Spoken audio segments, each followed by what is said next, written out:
आज के ब्लॉग में प्रेमानंद महाराज जी के एकांतिक वार्तालाप से कुछ प्रश्न लिए गए हैं। पहला प्रश्न है, महाराज जी घर की पूजा और मंदिर में जाकर पूजा करने में क्या अंतर है।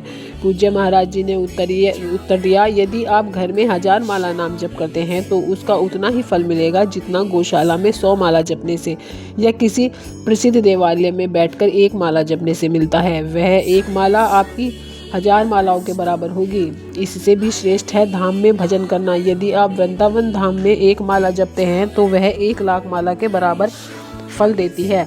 ऐसे समझिए जैसे आप अपने घर बैठकर भजन कर रहे हो और गंगा के तट पर बैठकर भजन कर रहे हो तो दोनों में बड़ा अंतर होगा। यदि आप गंगा की धारा में खड़े होकर भजन करते हैं तो उसका लाभ और भी अधिक होगा।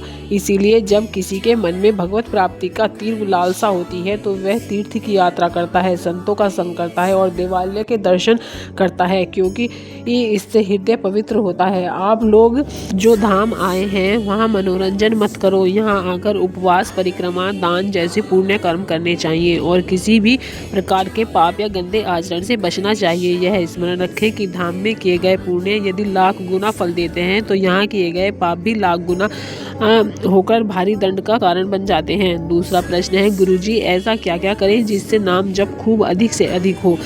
पूज्य महाराज जी ने उत्तर दिया, नाम जप बढ़ने के लिए सबसे पहली और सबसे महत्वपूर्ण आवश्यकता है पवित्र भोजन। यह एक सीधा सिद्धांत है, जैसा खाओगे अन्न वैसा बनोगे मन।